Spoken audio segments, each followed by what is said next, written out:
السلام عليكم ورحمة الله وبركاته. النحو الواضح الثانوية الجزء الأول. النحو الواضح கிதாபில் இரண்டாம் நிலையான இதில் முதல் பாகம் கண்டு கொண்டிருக்கின்றோம்.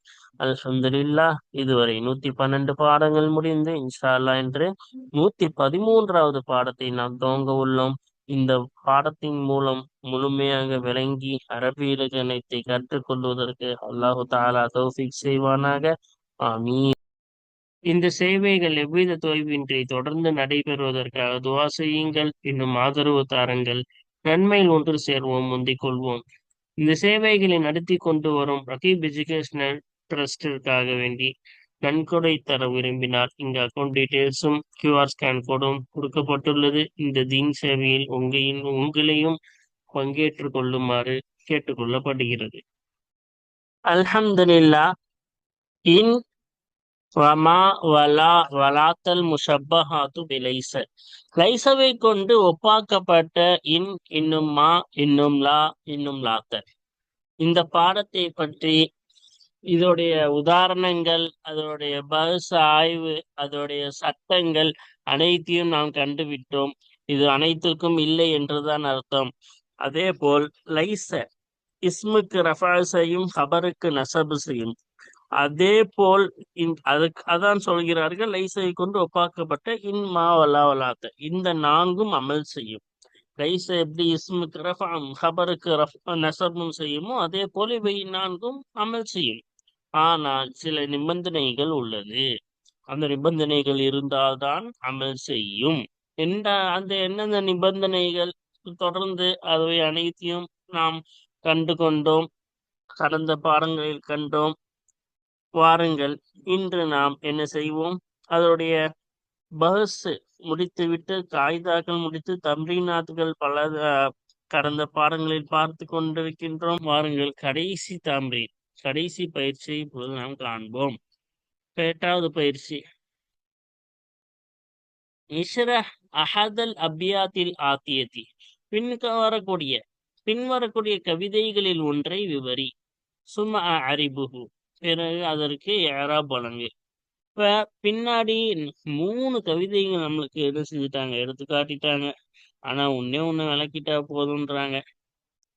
நம்ம என்ன செய்வோம், 3த்துக்கும் சிறிய விளக்கம் மட்டும் நான் கூறியிருக்கிறேன். அதுக்கப்புறமாக இங்க முக்கியம் ஏராப் தான். அதனால ஏராபுக்கு நாம் என்ன செய்வோம், போய்விடுவோம். அப்ப மா குல்லு மா ஃபௌக்கல் பசீததி. பசீதத் என்றது விரிப்பு. விரிப்பு என்று இங்க என்ன சொல்றாங்கன்னா உலகத்தை சொல்றாங்க. இந்த நம்ம கூட தமிழ்ல சொல்லுவாங்க பரந்த பூமி என்று கூறுவோம் அல்லவா. அதே போல பசீதத் பூமி என்று அர்த்தம்.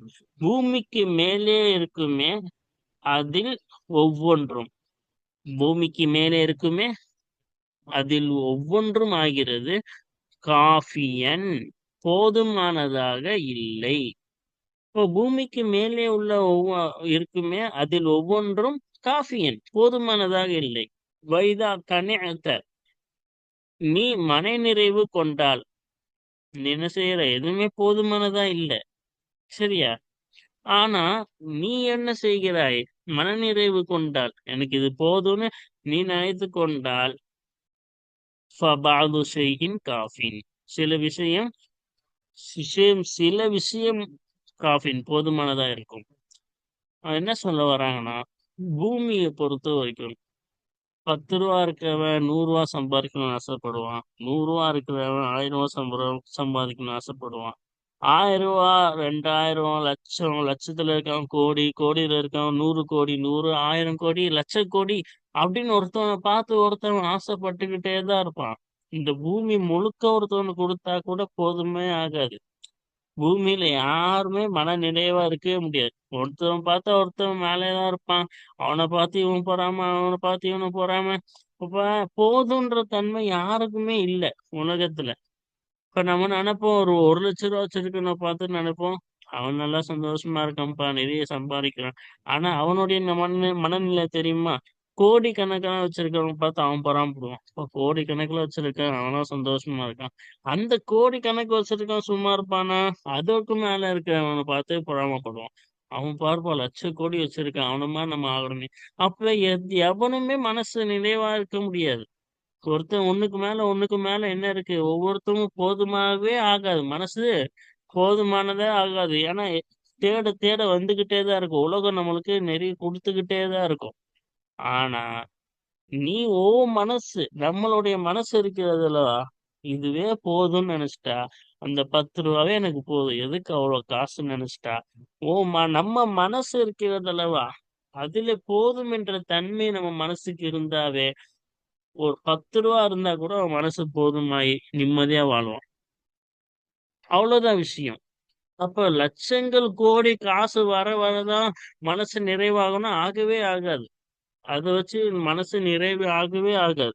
எப்ப நிறைவாகணும்? நம்ம மனசுதான். நம்ம மனசு என்னைக்கு நினைக்குதோ போதும்பா, இது கிடைச்சத வச்சு போதும்னு நினைச்சிட்டா, மனசு அப்படி நினைச்சாவே போதும், கொஞ்சம் இருந்தா கூட அதுவே போதுமானதாயிரும். இப்ப நம்ம மனசு என்ன நினைக்குதோ அதுலதான் வாழ்க்கை இருக்கு. எண்ணம் போல் வாழ்க்கைன்றாங்களே, இருக்கிறது நம்ம போதும்னு நினைச்சிட்டோம்னா கொஞ்சம் விஷயம் கூட அதான் சொல்றாங்க, பாதுஷையின் காஃபி.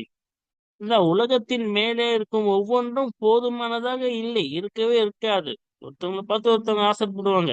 ஆனா வைதா கணித்த நீ போதும் என்று நினைத்து விட்டார். நீ ஆஹ் மனநிறைவு கொண்டால், இருக்கிறத வச்சு மனநிறைவு கொண்டால், பாதுஷையின் காஃபி, சில விஷயம் போதுமானதா இது. இருக்கிற கொஞ்சம் கூட மனசு நம்மப்பா போதும். அவன் பொறாமப்பட்டு இருப்பான், கோடியில வச்சுட்டு இருக்க, என்ன மனசு நிம்மதியா இருக்காது. இன்னும் கொஞ்சம் வேணும், இன்னும் கொஞ்சம் வேணும்னு ஆசைப்பட்டுட்டே இருப்பான். ஆனா நீங்க நிம்மதியா இருக்கலாம். ஏழையா இருந்தாலும் நம்ம என்ன செய்யலாம்? நிம்மதியா இருக்கலாம். ஏன்னா நம்ம மனசு எப்படி இருக்கு? ஆசை இல்ல. கோடியில ஆயிரத்துல சம்பாதிக்கணும்னு ஆசை இல்ல. அவன் தான் அப்படி ஓடிக்கிட்டே இருக்கான். நம்ம அப்படி என்ன செய்யலாம்? நிம்மதியாக இருக்கலாம். அதான் இந்த கவிதையோட கருத்து. அடுத்து பாருங்க, ஒமல் மர்உ இல்ல லஸ்கரானி. அப்ப இங்க என்னன்னா, ஒரு மனிதன் என்பவன் இரண்டு விஷயமா தான் இருக்கான். இரண்டு சின்ன விஷயமா தான் இருக்கான். அவனுடைய அறிவு, அவனுடைய நாவு. இந்த இரண்டும் தான் ஒரு மனிதன். அப்ப அப்ப அந்த உடல் ஃபுல்லா மனுஷன் இல்லையான்னு கேட்டீங்கன்னா, அது வெறும் உருவம். அது வடிவமைக்கப்பட்ட உருவம். அப்ப ஒரு மனிதனை அளவிடுறாங்கன்னா, ஒரு மனிதனை மதிக்கிறாங்கன்னா, அவன் அறிவை வச்சுதான் மதிப்பாங்க. அதே போல அவன் பேச்சு வச்சுதான். எப்படி பேசுறான், பழகுறான், அதை வச்சுதான் அவன் மனுஷன் நல்லவனா இல்லையான்னு பார்ப்பாங்க. அதே போல அவன் அறிவு எவ்வளவு புத்தி கூர்மையா நடந்துக்கிறான், எவ்வளவு தெளிவா நடந்துக்கிறான். இப்போ மனிதன் என்பவன் அந்த ரெண்டு, நாவு அறிவு, அந்த ரெண்டும் தான் மனிதன். இப்போ இந்த உடல் என்னன்னு கேட்டீங்கன்னா, அது வெறும் வடிவமைக்கப்பட்ட ஒரு உருவமே தவிர அதெல்லாம் மனிதன் இல்லை. அதை வச்சுலாம் கணக்கிட மாட்டான். இப்போ ஒருத்தன் கை கால் இல்ல, ஆனால் அவன் மிகவும் முத்தி கூர்மையாக நல்லா பேச்சு நல்லா பழகக்கூடியவனா இருக்கிறான்னா, அவனை ஊரே போற்றும். இதுக்கு நிறைய வரலாறுகளும் இருக்கின்றன. இப்ப கை கால் போயிடுச்சு, அவன் மனுஷனே இல்லைன்னு சொல்ல முடியுமா? அப்ப கை கால் இல்லாட்டியாலும் அவன் புத்தி கூர்மையாலும் நாவாலும் உயர்ந்த மனிதர்களாக ஆனவங்களும் இருக்காங்க. இப்ப இந்த உடல் என்பது என்ன கிடையாது? மனிதன் கிடையாது. இந்த நாவு, பேசக்கூடிய தன்மை, எப்படி பேசுறாங்க. ரசூல்லா சொன்ன ஒரு ஹதீஸ் இருக்குல்ல, நாவையும் தொடைக்கு நடுவில் இருக்கக்கூடிய பகுதியையும் யார் பொறுப்பேற்றுக்கிறாங்களோ அவங்களுக்கு சொர்க்கத்துக்கு நான் பொறுப்பேற்றுக்கிறேன்னா. சரி, அதே போலதான் இந்த கவிஞர் என்ன சொல்றாரு, ஒரு மனிதன் என்பவன் நாவை கொண்டும் அறிவை கொண்டும் தான் இருக்கின்றான் அப்படின்ற அந்த கருத்துல இது சொல்ல வராங்க. பாருங்க, ஒமல் மர்ஹூ, மனிதன் என்பவன் இல்லை, இல்லல் அஸ்கரானி, சிறிய, மிகவும் சிறிய ரெண்டு விஷயமாகவே தவிர மனிதன் இல்லை. லிசானுஹு, அவனுடைய நாவு, வமாக்குலுஹு, இன்னும் அவனுடைய மதி. மதினா அறிவு. அப்ப அவனுடைய அறிவு, அவனுடைய நாவான அந்த ரெண்டு சிறிய விஷயம். இந்த அசுதராணி அதை விளக்கிதான் லிசானுகும் ஆக்குலுன்றாங்க. அவனுடைய நாவு, அவனுடைய அறிவான இரண்டு சிறிய விஷயங்களை தவிர ஒரு மனிதன் இல்லை. ஜிஸ்மு, இன்னும் இந்த உடல் ஆகிறது ஹல்குன் முசபுரும், வடிவமைக்கப்பட்ட ஒரு உருவமாகும், வடிவமைக்கப்பட்ட ஒரு படைப்பாகும். சரியா? இப்ப அடுத்து பாருங்க, ஒமல் ஹுஸ்னு ஃபி வஜ்ஹில் ஃபதா. இதுல என்ன சொல்ல வராங்கன்னா, ஒரு வாலிபன் முகத்துல அழகு இருக்கு, ரொம்ப அழகா இருக்கான். இந்த வாலிபனை பார்க்க எப்படி இருக்கான்? ரொம்ப அழகா இருக்கான். ஆனா அது உண்மையிலே அழகு இல்ல. எப்ப அது அழகு இல்லன்னா, அவனுடைய செயல்லயும், அவனுடைய குணங்களும் நல்லா இல்லாட்டி, அவனுடைய செயல்கள், குணங்கள்ல அழகு இல்லாட்டி, அவன் முகம் எவ்வளவு அழகா இருந்தாலும், ஆ அது அழகே இல்ல. நம்மளுக்கே தெரியும் ஒரு அழகான ஒரு வாலிபன் வேலை செய்ய மாட்டேங்கிறான், சோம்பேறியா இருக்கான். எப்போ பார்த்தாலும் மதுலயே இருக்கான். அவன் அழகா இருக்கான். மிகவும் அழகா இருக்கான். ஆனா மது குடிச்சிட்டே இருக்கான். கெட்ட செயல்கள்லாம் செஞ்சுட்டு இருக்கான். அப்ப அவனுக்கு யாராச்சும் திருமணம் செஞ்சு வைக்கணும்னு ஆசைப்படுவாங்களா? அழகா இருக்கான். அவன பார்த்து ஏதாச்சும் பெண்களாச்சும் ஆசைப்படுவாங்களா திருமணம் செய்யணும்னு? அப்ப இல்ல. அவன்ட்ட காசும் இல்ல ஒண்ணுமே. அந்த பெண்ண பாத்துக்கிறதுக்கு காசும் இல்ல, ஒண்ணும் இல்ல, சம்பாதிக்கவும் மாட்டேங்கிறான். ஆனா அவன் ரொம்ப அழகா இருக்கான். அப்படிப்பட்ட ஒரு ஆணை திருமணம் செய்ய ஏதாச்சும் ஒரு பெண் ஒத்துப்பாங்களா? அப்ப அழகு என்பது வெறும் முகத்தில் இருக்கக்கூடிய அழகில்ல. அது அழகே இல்லை. எப்போ அவன் செயல்லையும், குணங்களிலும் அழகில்லை என்றால், அவன் முகத்தில் இருக்கக்கூடிய அழகு அழகே இல்லை என்று இந்த கவிதையில் சொல்ல வருகிறார்கள். பாருங்கள். ஒமல் ஹுஸ்னு அழகில்லை ஃபி வஜிஹில் ஃபத்தா. வாலிபனின் முகத்திலே இருப்பது அழகில்லை. அழகாகிறது வாலிபத்தின் வாலிபன் ஒரு வாலிபனுடைய முகத்திலே இருக்குமே அத்தகைய அழகாகிறது ஷரஃபன் லஹு, அவனுக்கு சங்கையானதாக இல்லை. ஒரு வாலிபனின் முகத்திலே இருக்கக்கூடிய அழகாகிறது அவனுக்கு சங்கையானதாக இல்லை. இதாலம் யகுன் ஃபி ஃபஅலிஹி வல் ஹலாஇகி, அவனுடைய செயலிலே அந்த அழகு இல்லை என்றால், வல் ஹலாயிக்கி, இன்னும் அவன் அந்த குணங்களிலேயும் அவனுடைய செயலிலேயும் அந்த அழகு ஆகியில்லை என்றால், வாலிபனின் முகத்தில் இருக்கக்கூடிய அழகு அவனுக்கு சங்கையானதாக இல்லை. அப்ப செயல்லயோ குணங்கள்லயும் அந்த அழகு இல்லைன்னா, அவன் முகத்துல இருக்கக்கூடிய அழகு அவனுக்கு கண்ணியமானதாக சங்கையானதாக இல்லை என்று கூற வருகிறார். பாருங்கள், இப்பொழுது இந்த மூன்றத்துக்கும் நாம் விளக்கம் பார்த்து விட்டாச்சு. ஒண்ணுதான் சொல்ல சொன்னார்கள், இருந்தாலும் சுருக்கமாக மூன்றுக்கும் பார்த்து விட்டாச்சு. வாருங்கள், இப்பொழுது யாரா பார்ப்போமா? அப்ப நாம இந்த அமல் மருகு இல்ல லஸ்கரானி 2வது கவிதைக்கு தான் இப்பொழுது யாரா பார்க்க போகிறோம். வமா அல் வாவு பி ஹசபி மா கபலஹா, அந்த வாவுக்கு முன்னால் உள்ள ஒன்றை கவனிப்பதை கொண்டு ஏராப் வழங்க வேண்டும்.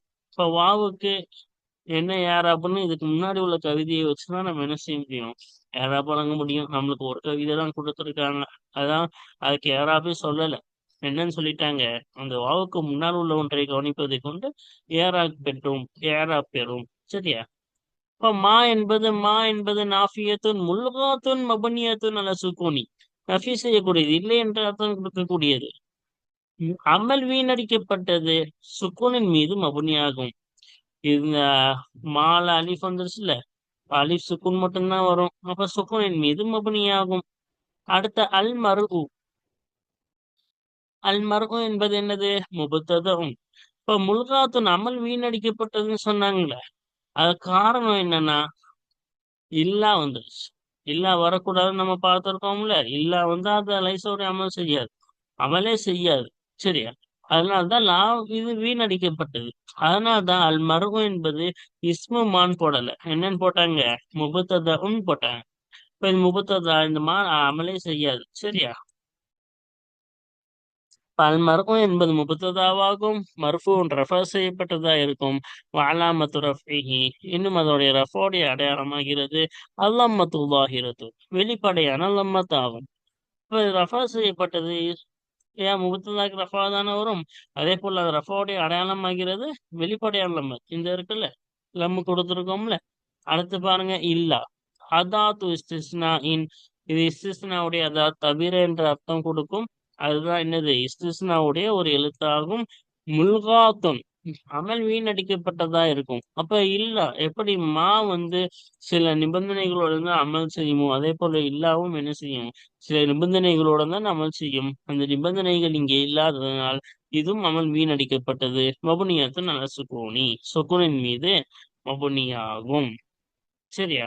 அப்ப இது சுக்குன் இல்லான்னு அலிஃப் தானே வந்துச்சு. அப்ப சுக்குனின் மீது மபுனியாகும். சரியா? அடுத்த லஸ்கரானி.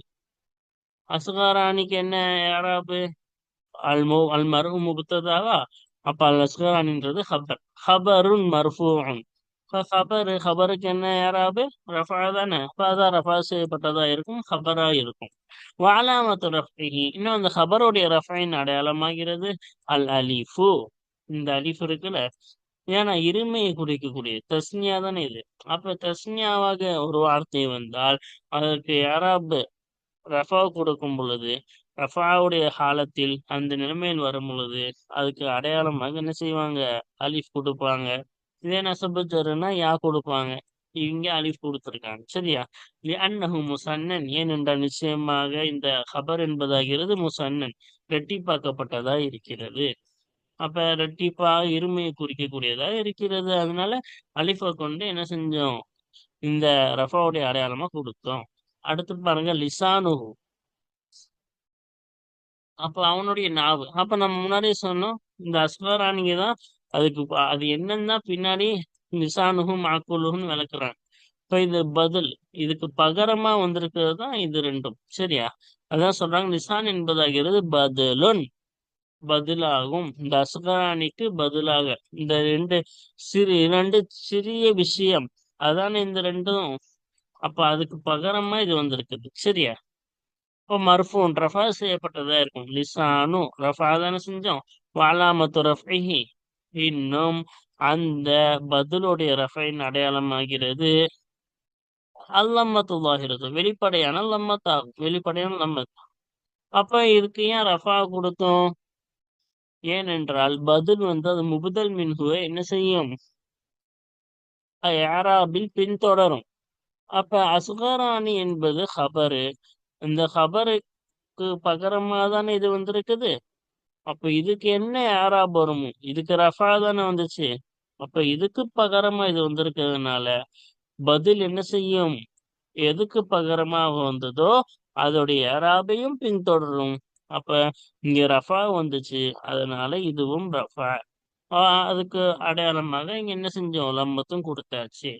வஹுவ முல்லாஃபுன், இன்னும் அந்த பதில் லிசான் என்பதாகிறது, லிசான் என்ற லஃப்லாகிறது முல்லாஃபுன், முலாஃபாக இருக்கும். அப்ப பின்னாடி ஹூ என்பது முலாஃப் இலைஹி. சரியா? வல் ஹா இன்னும் ஹா ஆகிறது லமீருன், லமீராகும். அதாவது ஆஹ் காயிபில் வரக்கூடிய ஒரு ஆண்பாலை குறிக்கக்கூடியது லமீரும். இது எது குறிக்குது? இந்த மறுப்பை என்பதை குறிக்கக்கூடியது. சரியா? அப்ப மபனியன் அல்ல லம்மி, லம்மின் மீது மபனியாகும். இங்க லம்மு இருக்கா, இப்ப லம்மின் மீது மபனி, அப்ப மாறாது. யாராவது முன்னாடி வருவதனால் இது என்ன செய்யாது? அது தோதுவாக மாறாது. அதனால்தான் பாருங்க, ஃபி மஹல்லி ஜர்ரின் முலாஃபின் இலைஹி, முலாஃப் இலைஹியான ஜர்ருடைய இடத்துல இருக்குது. இப்ப ஜர்ருடைய இடத்துல இருந்தாலும் அதோடைய அடையாளம் எதுவும் கொடுக்கப்படவில்லை. காரணம் இது மபுனியாகும், மாறவே மாறாது. சரியா? இப்ப முலாஃப் இலைஹியான ஜர்ருடைய இடத்துல இருக்குது. அப்ப லிசான் முலாஃபு, ஹூ முலாஃப் இலைஹி. வா மஅகூலுஹு. ஸோ வா மஅகூலு ஹூ மூணுத்தும் தனித்தனியா பார்ப்போம். அல்வாவு, இந்த வாவ் என்பது ஆத்திஃபத்துன், அத்துஃப் செய்யக்கூடியதாக இருக்கிறது. இப்போ இந்த அத்துஃப் எதன் மீது? லிசான்ல போய் வைக்கணும். சரியா? அப்ப மஅகூலுன், இப்ப மஅகூலு, மஅகூலு என்பதாகிறது மஅதூஃபுன் அலா லிசானிஹி. இப்ப லிசானிஹி என்பதன் மீது அத்துஃப் செய்யப்பட்டதா இருக்கும். இப்ப இது ஆத்திஃப், மஅகூலுன் என்பது மஅதூஃப். எதன் மீது மஅதூஃப்? இந்த லிசான் மீது அத்துஃப் செய்யப்பட்டதா இருக்கும். சரியா?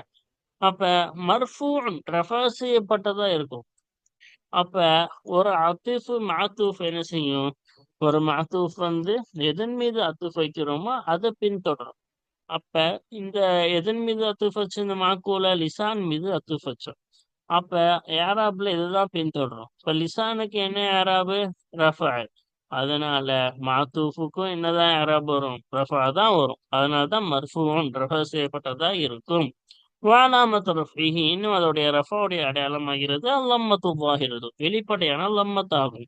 இங்க இருக்குதுல்ல, லம்மத் தானே கொடுத்த மாக்கூலு. வஹுவ முல்லாஃபுன், இன்னும் அதுவாகிறது முலாஃப். மாக்கூல் என்ற லஃப்ல் என்பது முலாஃபுன், முலாஃபாக இருக்கும். அப்ப பின்னாடி ஹூ என்பது முலாஃப் இலைஹி. வல் ஹா இன்னும் ஹா ஆகிறது லமீருன், அதாவது ஹூ இது என்னதான்? லமீர் தான். எதை குறிக்குது? அல் மர்ஹூவை குறிக்குது. சரியா? மபுனியும் லம்மி, லம்மின் மீது மபுனி ஆகும். இப்ப இதுக்கு நம்ம தானே கொடுத்தோம். அப்ப லம்மின் மீது மபுனி ஆகும். ஃபி மஹல்லி ஜர்ரின் முலாஃபின் இலைஹி. அப்ப ஃபி ஃபி மஹல்லி ஜர்ரின், ஜர்ருடைய இடத்தில், முலாஃபின் இலைஹி, முலாஃப் இலைஹியான ஜர்ருடைய இடத்திலே இருக்கிறது. இப்ப மாக்கூலுஹு என்பது முலாஃப் இலைஹி, மாக்கூலு முலாஃபு, ஹூ வந்து முலாஃப் இலைஹி, அந்த ஹூ வந்து முலாஃப் இலைஹிக்கு என்னதான் ஜர்ரு தானே, ஏராபு. அப்ப ஜர்ருடைய இடத்துல இருக்குது. ஆனா இது மபுனினால இதுல எந்த ஒரு மாற்றமும் இல்லை. சரியா? அடுத்து வல் ஜிஸ்மு, ஜிஸ்முல பாருங்க வாவ் வந்து அல் வாவ் என்பது இஸ்திக்னாஃபியத்துன். இஸ்திக்னாஃபியான முன்னாடியே நம்ம பாடத்துல விளக்கம் கொடுத்துருக்கோம். முன்னாடியிலிருந்து வரக்கூடிய ஒரு கேள்விக்கு ஒரு பதிலாக பின்வரக்கூடிய வாசகம் இருந்தால் என்னது, அந்த வாவுக்கு இஸ்திக்னாஃபின்பாங்க. இப்ப முன்னாடி, அப்ப ஒரு மனிதன் என்றால் நாவு அறிவு மட்டும்தான் சொல்லிட்டேன். அப்ப அதுல இருந்து நம்மளுக்கு என்ன வரும், ஒரு கேள்வி வரும். இவ்வளவு பெரிய உடலா இருக்கு, அந்த உடல் என்னன்னு ஒரு கேள்வி நமக்குள்ளேயே ஒரு, அந்த வாசகத்துல இருந்து நம்மளுக்கு வரும், நம்ம மனசுல தோன்றும். அப்ப நம்மளுக்கு தோணுச்சு இல்ல, வெறும் நாவு வெறும் அறிவு மட்டும்தான், அப்ப இந்த இவ்வளவு பெரிய உடல் என்னது, மனுஷன் இல்லையா அப்படின்னு ஒரு கேள்வி வந்துச்சு. அதுதான் பின்னாடி என்ன செஞ்சாங்க, உடல் என்பது வடிவமைக்கப்பட்ட ஒரு படைப்பு அப்படின்னு சொன்னாங்களே. அப்ப அந்த கேள்விக்கு முன்வரக்கூடிய வாசகத்திலிருந்து ஒரு கேள்வி எழும். அந்த கேள்விக்கான பதிலாக பின்வரும் வாசகம் இருந்தால் அந்த வாவுக்கு என்ன சொல்லுவாங்க, அதுல வரக்கூடிய வாவுக்கு இஸ்தினாஃபியான்பாங்க. அதனால்தான் இந்த வாவ் என்பது இஸ்தினாஃபி. அப்ப முன் வரக்கூடிய வாசகத்தில் உள்ள கேள்விக்கு பதிலாக இது இருக்கிறது. சரியா? அல் ஜிஸ்மு, அப்ப ஜிஸ்ம் என்பது என்னது, முபத்ததாவாகும். ஜிஸ்மா ஆகிறது, உடல் ஆகிறது தானே சொன்னோம். இப்ப இது முபத்ததாவாகும், மர்ஃபூ ரஃபா செய்யப்பட்டது ஜிஸ்முக்கு. அதாவது முபத்ததாவுக்கு ரஃபா தானே. வாலாமத்து ரஃபீஹி, இன்னும் முபத்ததாவுடைய ரஃபையின் அடையாளமாகிறது லம்மத்து பாஹிரத்து, வெளிப்படையான லம்மத்தாகும். அடுத்து ஹல்குன், ஹல்குன் என்பது ஹபருல் முபத்தது, முபத்ததாவுடைய ஹபராகும். இப்ப ஹபருக்கு ரஃபா தானே, மர்ஃபூ ரஃபா செய்யப்பட்டதா இருக்கும். அலாமத்து ரஃபீஹி, இன்னும் அந்த ஹபருடைய ரஃபைன் அடையாளமாகிறது அல் லம்மத்து லாஹிரத்து, வெளிப்படையான லம்மத்தாகும். சரியா? அப்ப இது மௌசூஃப், இது இங்க போடல. ஹல்குன்றது என்னது, மௌசூஃபாக இருக்கிறது. இந்த முசவ்வருன்றது சிஃபத்தாக இருக்கிறது. அதான் சொல்றாங்க பாருங்க, முசவ்வருன் என்பது நஅத்துன், சிஃபத்தாகவும் இது வர்ணிக்கப்பட்டது, இது தன்மை, வர்ணிப்பு தன்மை. சரியா? அப்ப இது சிஃபத்து, ஹல்குன்றது மௌசூஃப். சரியா? நஅத்துன் ஒரு வர்ணிப்பா இருக்கும், ஹல்குக்குரிய ஒரு வர்ணிப்பா இருக்கும். மர்ஃபூன், அப்ப இது ரஃபா செய்யப்பட்டது. மௌசூஃப் சிஃபத் என்ன செய்யும், ஒரு சிஃபத்து அதோடைய மௌசூஃபுடைய ஏராவை பின்தொடரும். அப்ப மௌசூஃபுக்கு என்ன ஏராப் கொடுத்தோம், ரஃபா கொடுத்தோம். அப்ப சிஃபத்துக்கும் என்னதான் ரஃபா தான். அதனால்தான் மர்ஃபூன் ரஃபா செய்யப்பட்டதா இருக்கும். வாலாமத்து ரஃபிஹி, இன்னும் அந்த நாத்தின் ரஃபாவுடைய அடையாளமாகிறது அந்த சிஃபத்து, இந்த முசவ்வர் என்ற அந்த சிஃபத் நாத்து ரெண்டுமே ஒரே அர்த்தம் தான். அந்த நாத்துடைய ரஃபையின் அடையாளமாகிறது அல்லம்மத்து லாஹிரத்து, வெளிப்படையான லம்மத்தாய் இருக்கும்.